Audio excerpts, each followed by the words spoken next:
Assalamualaikum warahmatullahi wabarakatuh. Pada video ini kita akan belajar tentang isim, ya, isim. Jadi yang belum tahu isim itu apa? Isim itu adalah salah satu jenis kata dalam bahasa Arab. Kalau dalam bahasa Inggris itu jenis kata atau biasa terkenal dengan part of speech itu ada 8, biasa disingkat dengan pancavit. Kalian yang udah belajar bahasa Inggris pasti paham. Di bahasa Arab itu cuma ada 3, yaitu isim, fi'il, huruf, dan kita akan bahas salah satunya yaitu isim. Isim biasanya terkenal dengan kata benda, tapi sebenarnya isim ini mewakili kata benda, kata ganti, dan kata sifat, noun, pronoun, adjektif gitu. Langsung aja yuk ya.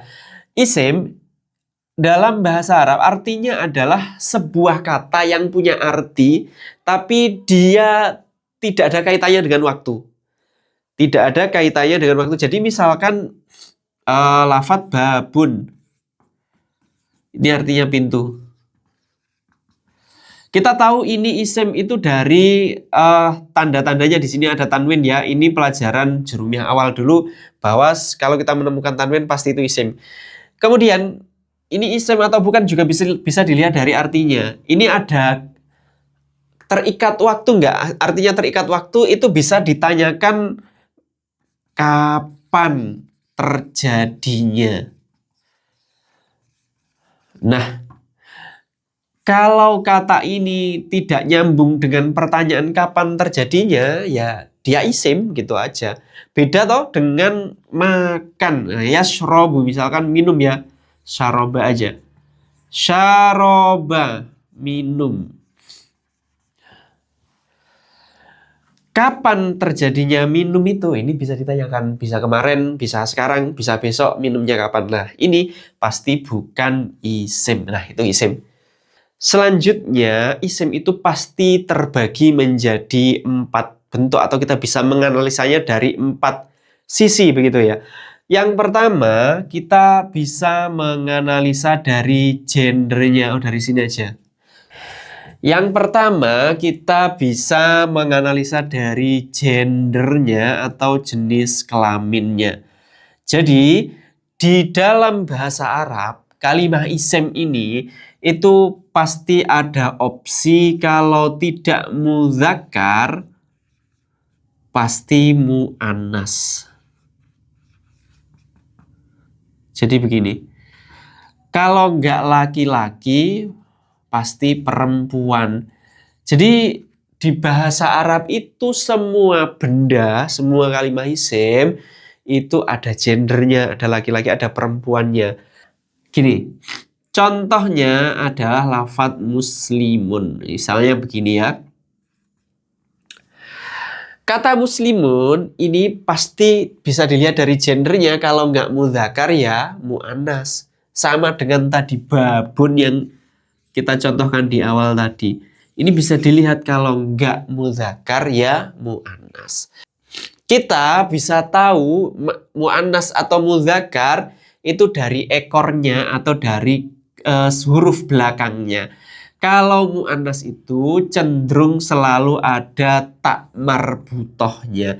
Misalkan muslimun, ini mu'annasnya ya muslimatun. Mu'minun ya mu'minatun, begitu. Nah, kalau ini yang asli ini tidak ada tanda-tanda mu'annas, berarti dia mudzakkar. Tapi memang ada beberapa kata yang itu mu'annasnya itu bukan karena tak marbutohnya, tapi ada karena berpasangan seperti telinga, mata. Selain mudzakkar dan mu'annas, isim juga bisa dilihat dari nomor 2 setelah gender ada definiteness. Saya bilangnya begini. Jadi bisa dilihat dari makrifat atau nakirohnya.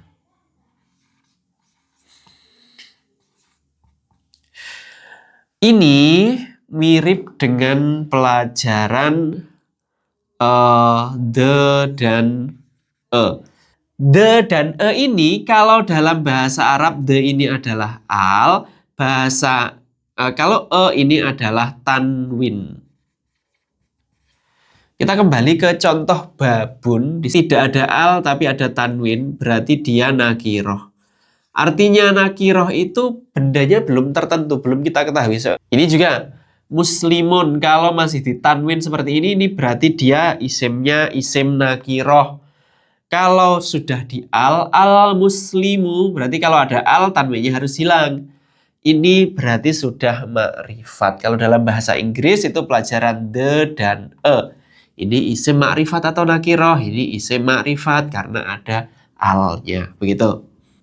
Kemudian selain gender dan definiteness, ada yang ketiga.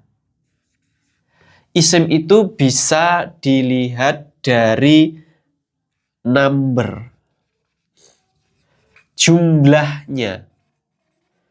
Jadi di sini itu ada 3 macam. Ada pertama mufrad, ada yang kedua ini tasniyah, ada yang ketiga jamak. Jadi begini, ini agak beda dengan bahasa Inggris. Kalau bahasa Inggris ini mufrad ini itu singular, jamak itu plural. Di bahasa lain, bahasa Indonesia atau bahasa Inggris, itu cuma membagi tunggal atau jamak. Tapi di bahasa Arab itu lebih padat lagi. Ada mufrad yang singular atau ini satu benda. Tasniyah ini 2 benda. Jamak ini banyak benda 3 ke atas. Contohnya, itu misalkan kita bilang buku. Buku ini satu, ini satu, ini satu. Kalau selain bahasa Arab, bahasa Indonesia dan Inggris, ini langsung jamak dari buku menjadi buku-buku. Ini langsung jamak, dia banyak buku artinya kan. Buku-buku. Kalau bahasa Inggris tinggal tambah s books, dia juga jamak, banyak buku. Tidak ada sebuah kata yang mewakili 2 benda. Nah, dalam bahasa Arab ada. Jadi kitabun ini satu, kalau mau jadikan 2 benda, kita pakai konsep kitabani atau kitabaini. Ini artinya 2 buku. Jadi kitabani ini isimnya isim apa? Isim mufrad apa tasniyah apa jamak? Ini isim tasniyah. Kemudian ada jamaknya, bagaimana jamaknya? Kutubun. Nanti kita bahas satu-satu ya. Sekarang kita lanjut, berarti isim itu pasti kalau nggak mudzakkar muannas, kalau nggak ma'rifat nakirah, kalau nggak mufrad tasniyah atau jamak. Kemudian ada satu lagi, yang keempat yaitu kita lihat dari sisi mu'rab atau mabninya. Mu'rab atau mabni. Sebenarnya ini kuncinya ya. Jadi ini mu'rab atau mabni. Mu'rab itu belakangnya bisa diubah-ubah. Contohnya kitabun. Kitabun ini bisa kitabun, bisa diganti kitaban, bisa diganti kitabin. Ini kaitannya dengan pelajaran i'rab yang kemarin. Bahwa pelajaran i'rab itu kita mengubah harokat akhir kata. Nah, ternyata ada juga kata benda atau isim yang belakangnya itu tidak mau dirubah, yang mabni. Ini contohnya adalah isim domir seperti huwa. Huwa seperti, terus isim isyarah seperti hadza.